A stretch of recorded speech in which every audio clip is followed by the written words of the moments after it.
আমরা সকলেই সময়ের গুরুত্ব বুঝি। সময় আমাদের তৈরি করে আর সময়ই আমাদের নষ্ট করে দেয়। কখনো ভালো সময় আসে আর কখনো ভীষণ খারাপ সময় আসে। তবে আশ্চর্যের বিষয় এটাই যে সব জেনেও আমরা সময় নষ্ট করি।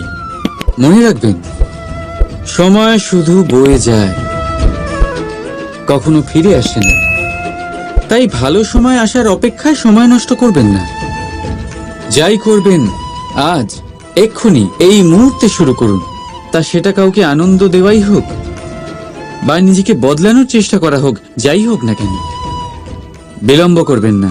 কারণ সময় শুধুমাত্র তাকেই সঙ্গ দেয় যে সর্বদা সময়কে সম্মান করে। রাধা রাধা। কখনো কখনো আমরা নিজের মা বাবার ওপর কতটা রেগে যাই, মনে করি ওনাদের মন আমাদের দিকেই নেই। আমরা ভাবি ওনাদের কাছে আমাদের কোনো অস্তিত্বই নেই, আর তাই আমরা রেগে যাই। কিন্তু আপনি কি কখনো এমন অনুভব করেছেন যে আমাদের চোখ দিয়ে আমরা আমাদের নাক কখনো দেখতেই পাই না? কারণ তা চোখের ভীষণই কাছে থাকে, দুই চোখের মাঝখানে। কিন্তু যখন কেউ মুখে আঘাত করে, হাত সর্বপ্রথম নাককেই সুরক্ষিত করার চেষ্টা করে। মাতা পিতাও অনেকটা এরকমই হয়। আপনার ভালোর জন্য, আপনার সুরক্ষার জন্য তারা সবসময় তৈরি। তাই তাদের প্রেমকে কখনো সন্দেহ করবেন না। আবশ্যক নয় তাদের প্রেম আপনি সবসময় স্পষ্টভাবে দেখতে পাবেন, কারণ এই এক এমন প্রেম যা সর্বদাই আপনার সাথে ঢাল হয়ে আপনার রক্ষা করতে থাকবে। রাধা রাধা। এই সংসারে সম্পর্ক অত্যন্ত গুরুত্বপূর্ণ। এবারে প্রশ্ন এটাই যে সম্পর্ক কেমন হওয়া উচিত।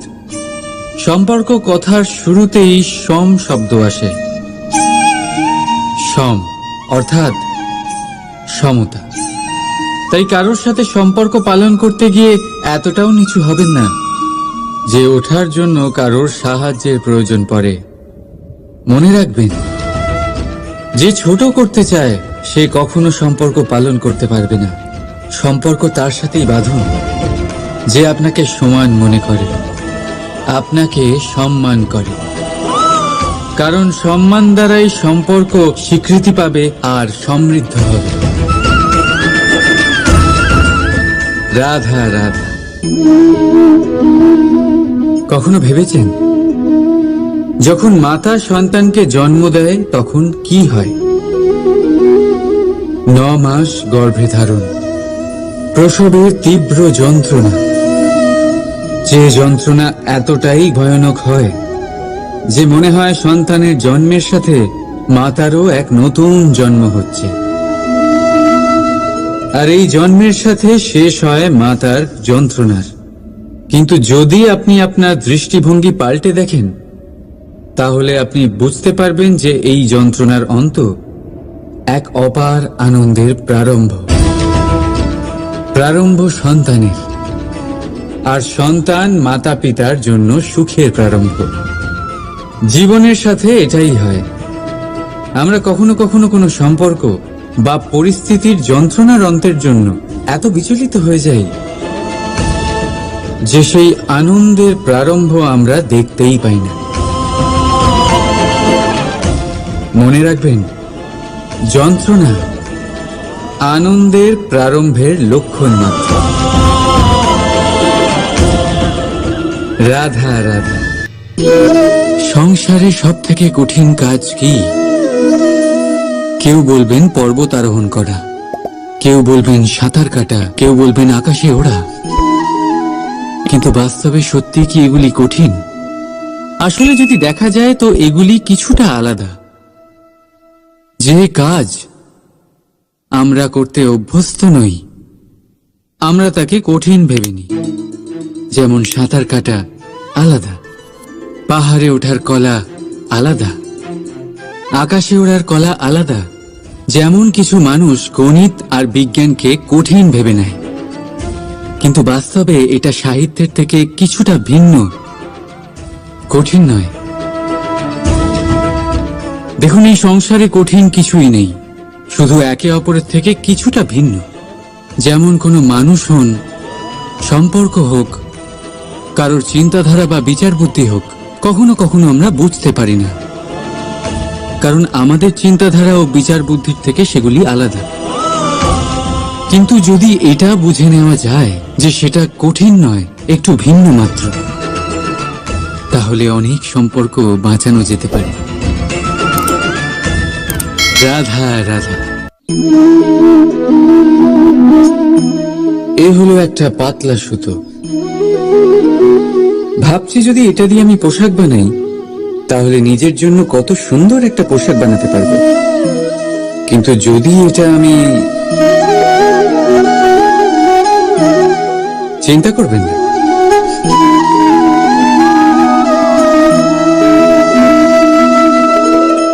দেখুন এই সুতো জোড়া লেগে গেল। শুধু পার্থক্য হচ্ছে এটাই যে আগের মতো এটা আর সরল নেই, আর এটার দৈর্ঘ্য আগের থেকে কিছুটা কমে গেছে। এই সংসারে প্রেমের সাথেও ঠিক এটাই হতে পারে।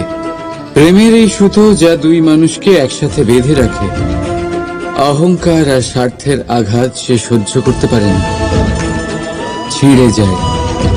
চেষ্টা করলে আবার এই সম্পর্ক হয়তো জোড়া লাগতে পারে, কিন্তু তা আগের মতো কখনোই থাকে না, কারণ মনে গিট পড়ে যায়।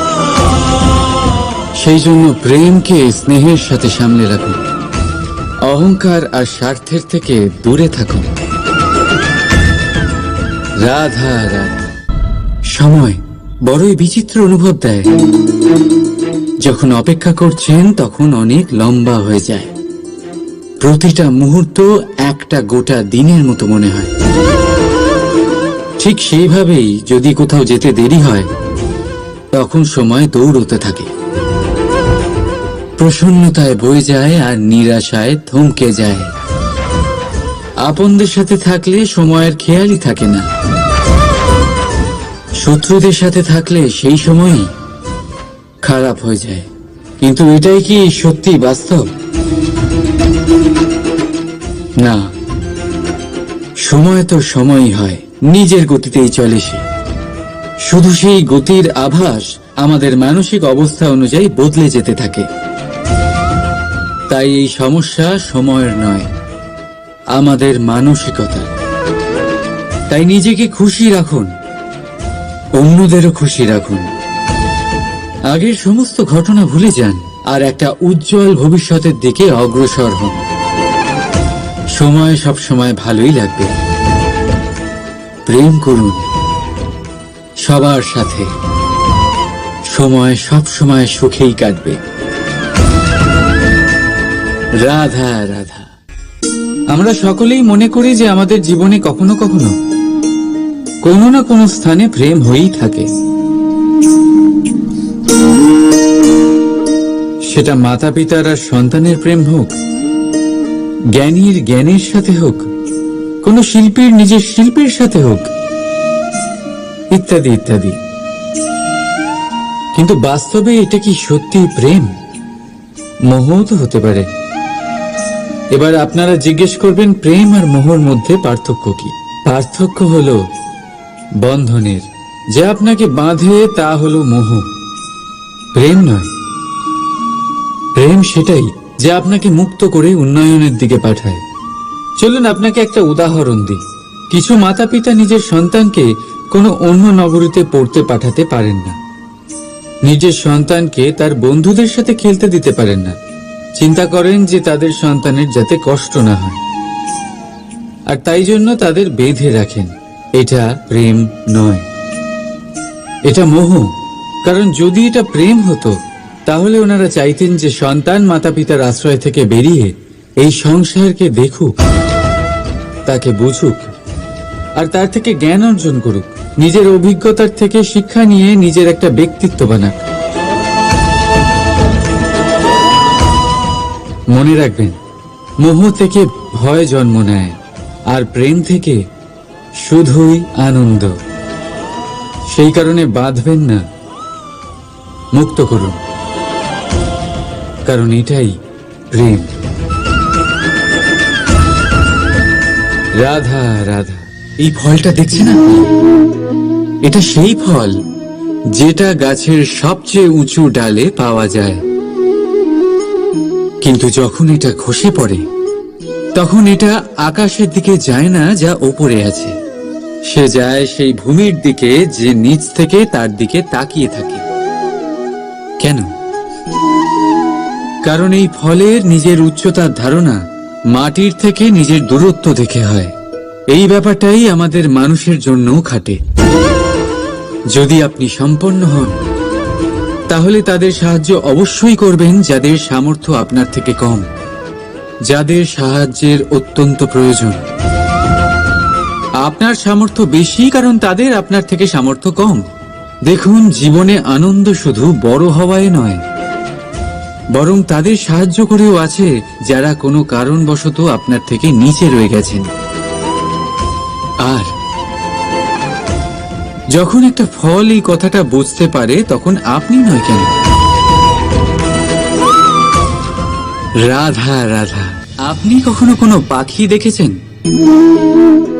তীব্র বায়ু, ভয়ানক বর্ষা, হিংস্র জীব একাধিকবার তাদের বাসা নষ্ট করে দেয়, কিন্তু তাও সে ঝড়ের সাথে ঝগড়া করে না। সে কখনো বর্ষাকে হিংসে করে না, আর না সে হিংস্র পশুদের উপর প্রতিশোধ নেয়। সে শুধু স্থান পরিবর্তন করে, অন্য কোনো শক্ত ডালে আবার নিজের বাসা বানাতে উদ্যোগী হয়, আর তারপর সফল হয়ে নিজের পরিবার প্রতিষ্ঠা করে। আর তারপর কিছু মাসের মধ্যেই তার ছোট সন্তানদের আকাশে ডানা মেলে উড়তে দেখা যায়। অন্যদিকে একটি সাপ প্রহারের প্রতিশোধ নেওয়ার উদ্দেশ্যে মানুষের বসতিতে প্রবেশ করে, আর শেষে সে নিজেই মারা যায়। এই শিক্ষাই আমাদের মানুষদের জন্য প্রযোজ্য। প্রতিশোধের আগুনে মানুষ স্বয়ং ভস্ম হয়ে যায়, উত্থান থেকে পতনের দিকে নিয়ে যায়। তাই যদি জীবনে উন্নতি করতে হয় তবে পরিবর্তনের চিন্তা নিয়ে কর্ম করুন, নয়তো প্রতিশোধ আপনাকে রসাতলে তলিয়ে দেবে। রাধা রাধা। অগ্নি জীবনে খুব মহত্বপূর্ণ হয়। এই অগ্নি, এই অগ্নি উজ্জ্বলতা হয়ে আমাদের জীবিত রাখে। কিন্তু ভাবুন, যদি এই উজ্জ্বলতা ক্রোধের অগ্নি হয়ে দিকভ্রষ্ট হয় তাহলে কি হবে? একটা ছোট পাতা দিয়ে শুরু করে গোটা বনকে ছারখার করে দিতে পারে। ঠিক সেরকমই মানুষের ক্রোধের আগুনও অন্যদের তো ভস্ম করেই, কিন্তু তার পূর্বে স্বয়ং নিজেকেই ভস্ম করে দেয়। তাহলে কি করা যায়? কি করে নিয়ন্ত্রণ করা যায় তাকে? উত্তর হলো তাতে জল ঢেলে দিয়ে, জলের মতো বইতে দিন নাকি। ঠিক সেইভাবে যেমন সূর্য নিজের অগ্নিকে তেজ বানিয়ে আপনার কাছে পৌঁছে দেয়। এটাই পার্থক্য সূর্যের অগ্নি আর ক্রোধের অগ্নির মধ্যে। সূর্যের অগ্নি বিচ্ছুরিত হয়ে প্রতিফলিত হয়ে আসে, আর সেই জন্যই তাকে তেজ বলা হয়। অন্যদিকে আমাদের ক্রোধের আগুনের কোনো সীমাই থাকে না। তাহলে নিজের অন্তরের শক্তিকে ক্রোধের আগুন বানিয়ে জ্বালাতে চান, নাকি উজ্জ্বলতা বানিয়ে বিস্তারিত করতে চান? সিদ্ধান্ত আপনার। রাধা রাধা। আমাদের সকলের জীবনে কখনো না কখনো পাথর দ্বারা আঘাত লাগেই, আর এই সংসারও আমাদের উপরে কখনো না কখনো পাথর বর্ষণ করে। কখনো আমাদের খারাপ ভেবে, আর কখনো আমাদের অসফল ভেবে, কখনো আমাদের বুদ্ধিহীন ভেবে। কারণ অনেক আছে, কিন্তু এই পাথর দ্বারা আমরা আঘাত পাবো কি পাবো না তা সম্পূর্ণ আমাদের হাতে। হয় আপনি এই পাথরের আঘাত পেয়ে চোখের জলে ডুবে থাকতে পারেন, আর নয়তো যদি আপনি চান তাহলে এই পাথর দিয়ে সেতু বানিয়ে সকল সমস্যার সাগর অতিক্রম করতে পারেন। সিদ্ধান্ত আপনার। এই পাথর, এ হলো প্রতীক আমাদের নিন্দার, আমাদের আলোচনার। যে এই আলোচনা নাকারাত্মকভাবে দেখবে সে শুধুমাত্র কষ্টই পাবে, আর যে এই আলোচনাকে নিজের বিকাশের আধার বানাবে সেই সাফল্যের চূড়ায় পৌঁছবে। তাই মনে রাখবেন, আলোচনা আপনার শত্রু নয়, আপনার সবচেয়ে বড় মিত্র। রাধা রাধা। কথায় আছে সবকিছু সীমা থাকে, মুশকিলের, কষ্টের, সংকটের, অন্ধকারের। যার কোনো সীমা নেই তা হলো কেবলমাত্র কঠোর পরিশ্রমের। আপনি নিশ্চয়ই দেখেছেন, রাত্রি যতই অন্ধকারময় হোক তারারা পরিশ্রম করে তার সাথে লড়তে থাকে, আর অবশেষে সকাল হয়েই যায়। ঝড়ে পাখিদের বাসা ছিন্ন বিচ্ছিন্ন হয়ে যায়, কিন্তু পাখিরা নিজের পরিশ্রম দ্বারা তা আবার বানিয়ে নেয়। কারণ যা সীমিত তাকে অসীমের কাছে হারতে হয়, আর পরিশ্রম অসীম। রাধা রাধা। বাবুল গাছ কত বিশালাকার হয়, পিপুল গাছও বিশালাকার হয়। কিন্তু আপনি কি কখনো ভেবে দেখেছেন যে কেন বাবুল গাছ কেটে তা ব্যবহার করা হয়, আর কেনই বা পিপুল গাছকে পুজো করা হয়? এই জন্যই, কারণ পিপুল গাছ তার নিচে বসে থাকা পথিককে ছায়া প্রদান করে, নিজের ডালে অসংখ্য পাখিদের আশ্রয় দিয়ে থাকে, কাউকে কাঁটা ফুটিয়ে দূরে সরায় না, বরং তাকে শীতল ছায়া দিয়ে তার ক্লান্তি দূর করে।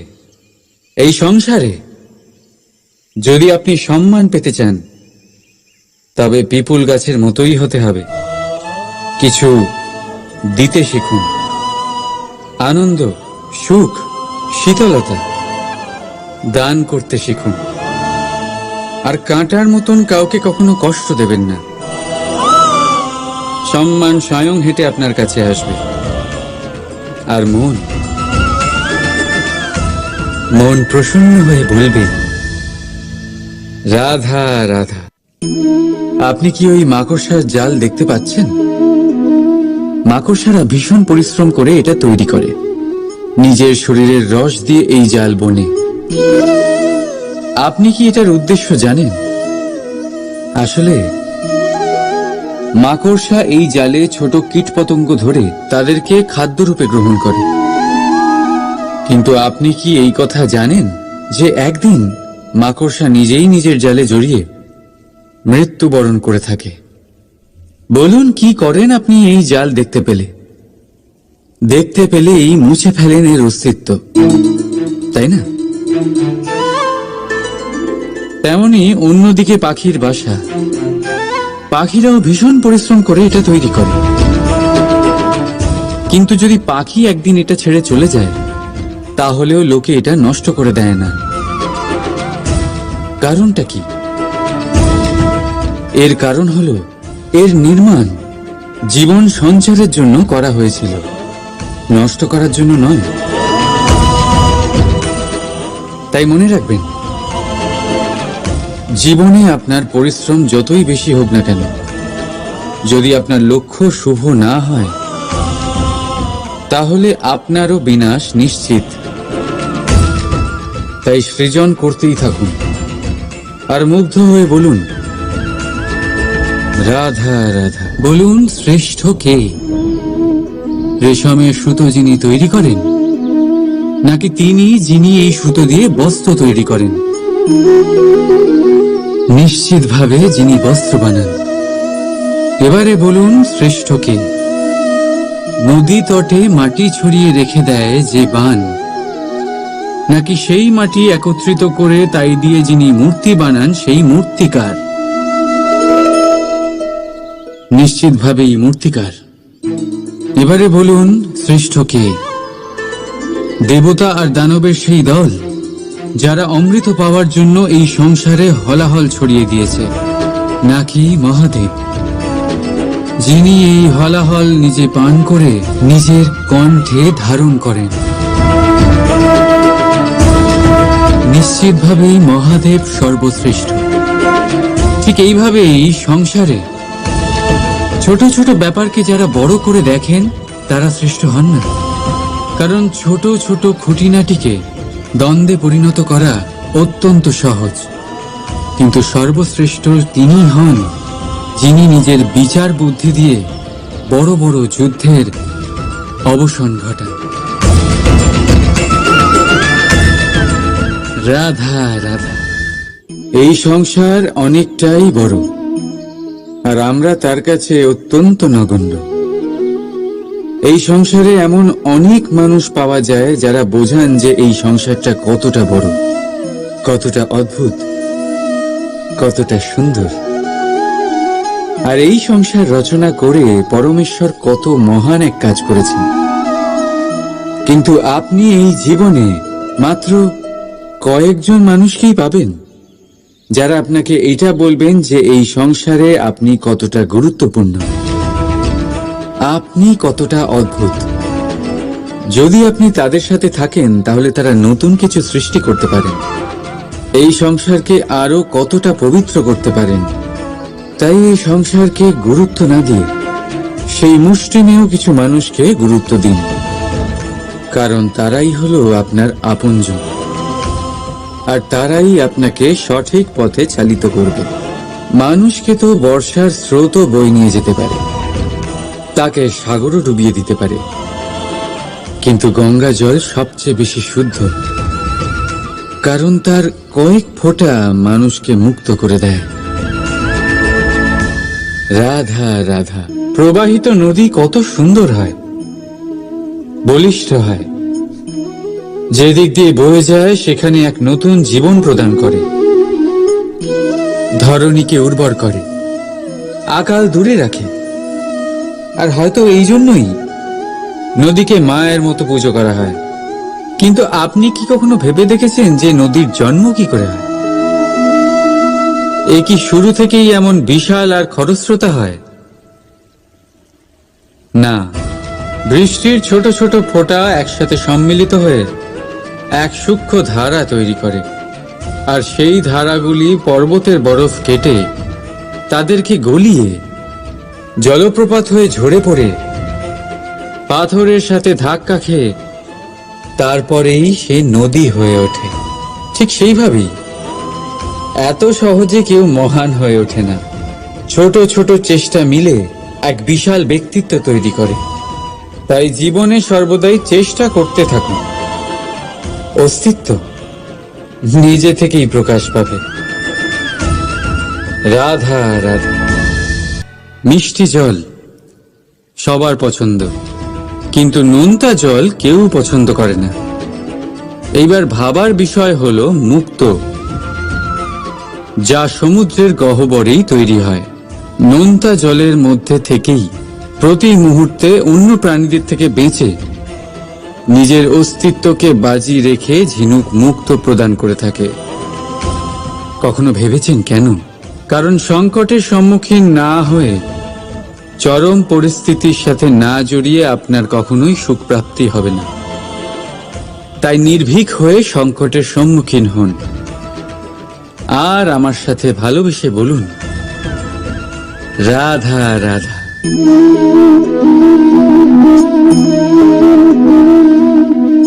আপনার কি মনে হয় আমি কি করছি? আপনি বলবেন আমি প্রদীপ জ্বালাচ্ছি।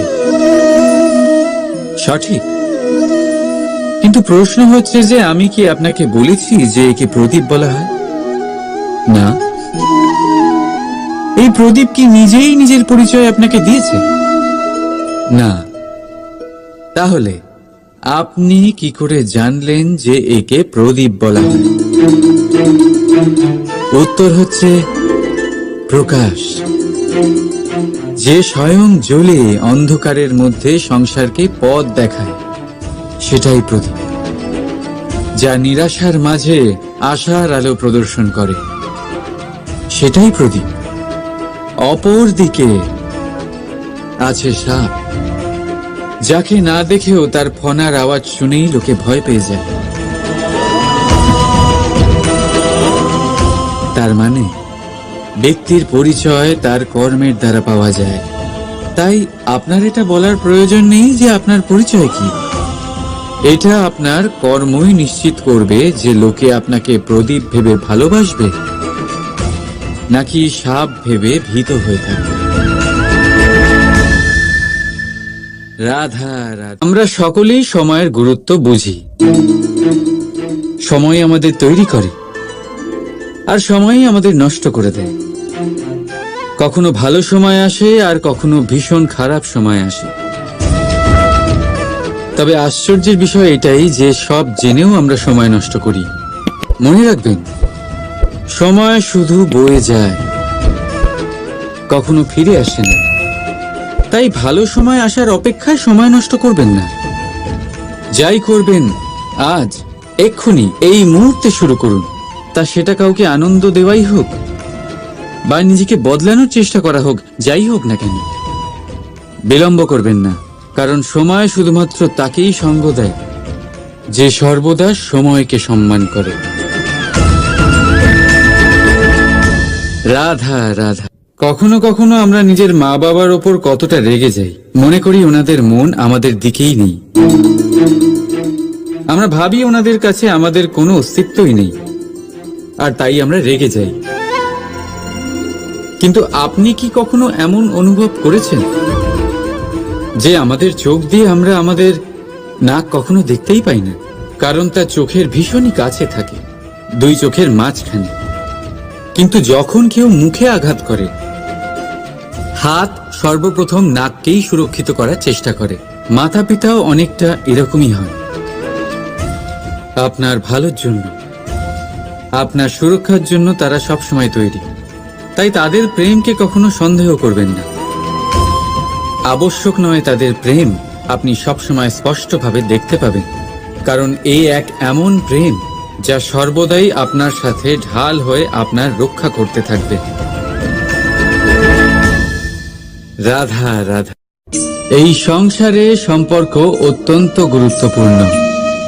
এবারে প্রশ্ন এটাই যে সম্পর্ক কেমন হওয়া উচিত। সম্পর্ক কথার শুরুতেই সম শব্দ আসে। সম অর্থাৎ সমতা।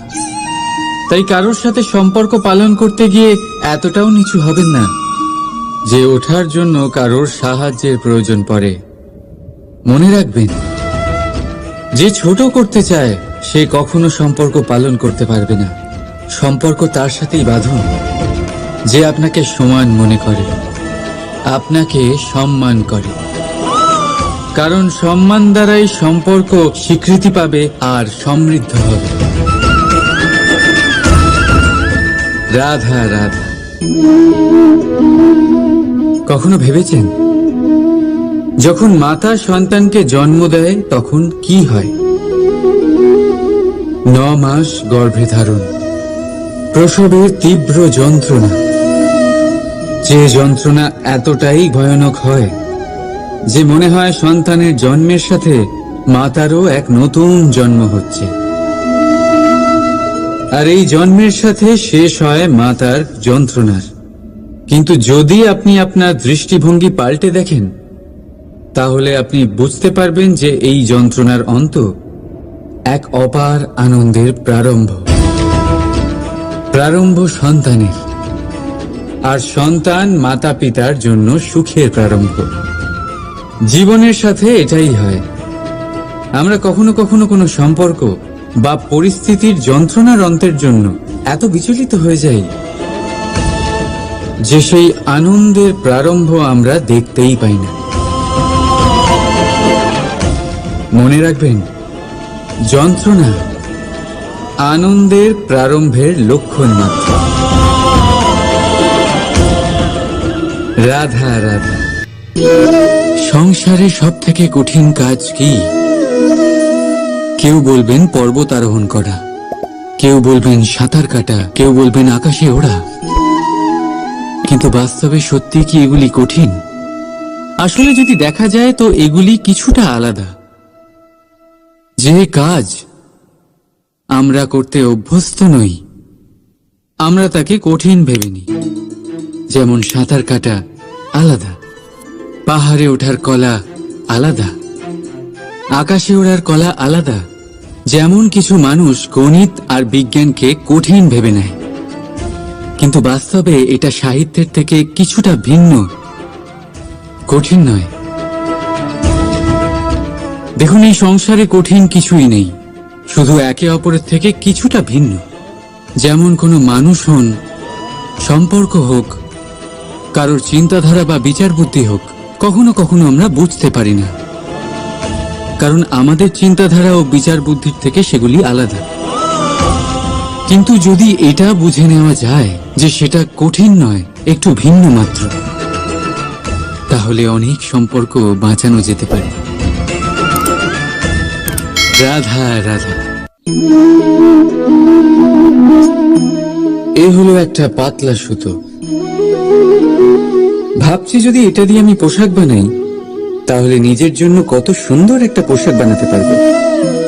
কিন্তু যদি এটা আমি, চিন্তা করবেন না,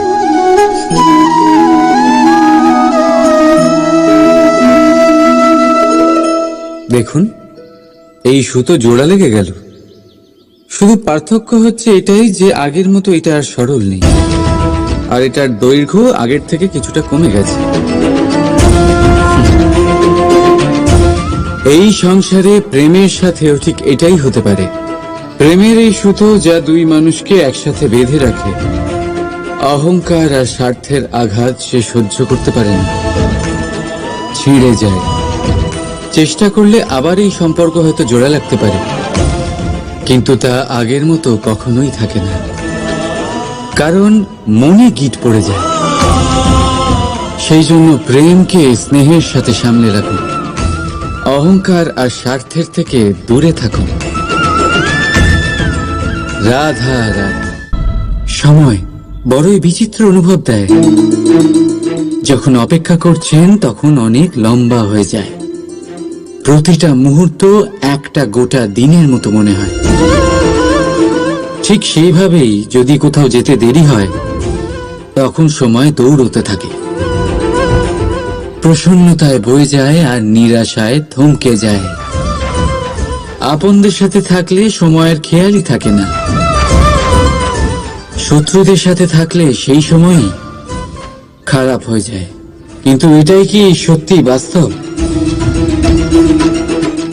না, সময় তো সময়ই হয়, নিজের গতিতেই চলে সে।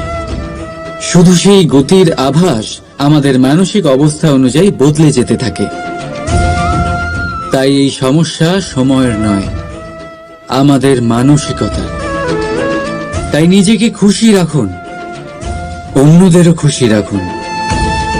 আগের সমস্ত ঘটনা ভুলে যান আর একটা উজ্জ্বল ভবিষ্যতের দিকে অগ্রসর হন। সময় সব সময় ভালোই লাগবে। প্রেম করুন সবার সাথে, সময় সব সময় সুখেই কাটবে। রাধা রাধা। আমরা সকলেই মনে করি যে আমাদের জীবনে কখনো কখনো কোনো না কোনো স্থানে প্রেম হয়েই থাকে। সেটা মাতা পিতার আর সন্তানের প্রেম হোক, জ্ঞানীর জ্ঞানের সাথে হোক, কোন শিল্পীর নিজের শিল্পের সাথে হোক, ইত্যাদি ইত্যাদি। কিন্তু বাস্তবে এটা কি সত্যি প্রেম? মোহও তো হতে পারে। এবার আপনারা জিজ্ঞেস করবেন, প্রেম আর মোহর মধ্যে পার্থক্য কি? পার্থক্য হলো বন্ধনের। যে আপনাকে বাঁধে তা হলো মোহ, প্রেম নয়। প্রেম সেটাই যে আপনাকে মুক্ত করে উন্নয়নের দিকে পাঠায়। চলুন আপনাকে একটা উদাহরণ দিই। কিছু মাতা পিতা নিজের সন্তানকে কোনো অন্য নগরীতে পড়তে পাঠাতে পারেন না, নিজের সন্তানকে তার বন্ধুদের সাথে খেলতে দিতে পারেন না। চিন্তা করেন যে তাদের সন্তানের যাতে কষ্ট না হয়, আর তাই জন্য তাদের বেঁধে রাখেন। এটা প্রেম নয়, এটা মোহ।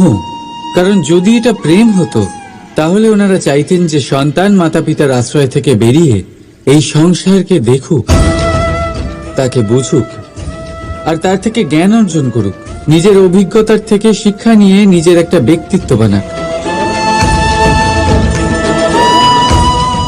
মনে রাখবেন, মোহ থেকে ভয় জন্ম নেয়, আর প্রেম থেকে শুধুই আনন্দ। সেই কারণে বাঁধবেন না, মুক্ত করুন, কারণ এটাই প্রেম। রাধা রাধা। এই ফলটা দেখছেন আপনি? এটা সেই ফল যেটা গাছের সবচেয়ে উঁচু ডালে পাওয়া যায়,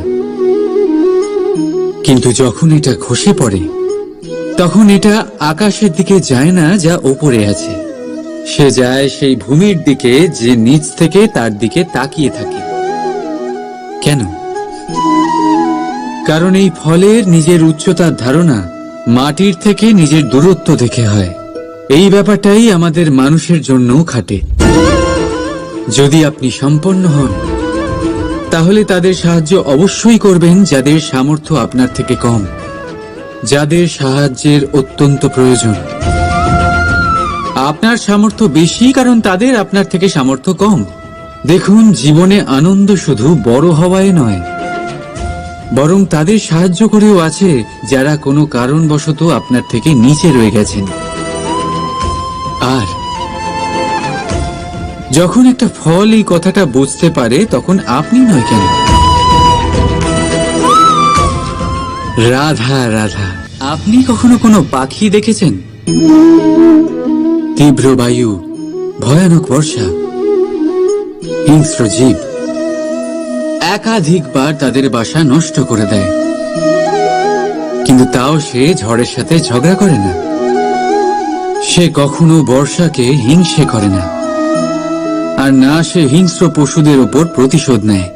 সে শুধু স্থান পরিবর্তন করে, অন্য কোনো শক্ত ডালে আবার নিজের বাসা বানাতে উদ্যোগী হয়, আর তারপর সফল হয়ে নিজের পরিবার প্রতিষ্ঠা করে। আর তারপর কিছু মাসের মধ্যেই তার ছোট সন্তানদের আকাশে ডানা মেলে উড়তে দেখা যায়। অন্যদিকে একটি সাপ প্রহারের প্রতিশোধ নেওয়ার উদ্দেশ্যে মানুষের বসতিতে প্রবেশ করে, আর শেষে সে নিজেই মারা যায়। এই শিক্ষাই আমাদের মানুষদের জন্য প্রযোজ্য। প্রতিশোধের আগুনে মানুষ স্বয়ং ভস্ম হয়ে যায়, উত্থান থেকে পতনের দিকে নিয়ে যায়। তাই যদি জীবনে উন্নতি করতে হয়, তবে পরিবর্তনের চিন্তা নিয়ে কর্ম করুন, নয়তো প্রতিশোধ আপনাকে রসাতলে তলিয়ে দেবে। রাধা রাধা। অগ্নি জীবনে খুব মহত্বপূর্ণ হয়। এই অগ্নি, এই অগ্নি উজ্জ্বলতা হয়ে আমাদের জীবিত রাখে। কিন্তু ভাবুন, যদি এই উজ্জ্বলতা ক্রোধের অগ্নি হয়ে দিকভ্রষ্ট হয়, তাহলে কি হবে? একটা ছোট পাতা দিয়ে শুরু করে গোটা বনকে ছারখার করে দিতে পারে। ঠিক সেরকমই মানুষের ক্রোধের আগুনও অন্যদের তো ভস্ম করেই, কিন্তু তার পূর্বে স্বয়ং নিজেকেই ভস্ম করে দেয়। তাহলে কি করা যায়? কি করে নিয়ন্ত্রণ করা যায় তাকে? উত্তর হলো, তাতে জল ঢেলে দিয়ে, জলের মতো বইতে দিই নাকি। ঠিক সেইভাবে যেমন সূর্য নিজের অগ্নিকে তেজ বানিয়ে আপনার কাছে পৌঁছে দেয়। এটাই পার্থক্য সূর্যের অগ্নি আর ক্রোধের অগ্নির মধ্যে। সূর্যের অগ্নি বিচ্ছুরিত হয়ে প্রতিফলিত হয়ে আসে, আর সেই জন্যই তাকে তেজ বলা হয়। অন্যদিকে আমাদের ক্রোধের আগুনের কোনো সীমাই থাকে না। তাহলে নিজের অন্তরের শক্তিকে ক্রোধের আগুন বানিয়ে জ্বালাতে চান, নাকি উজ্জ্বলতা বানিয়ে বিস্তারিত করতে চান? সিদ্ধান্ত আপনার। রাধা রাধা।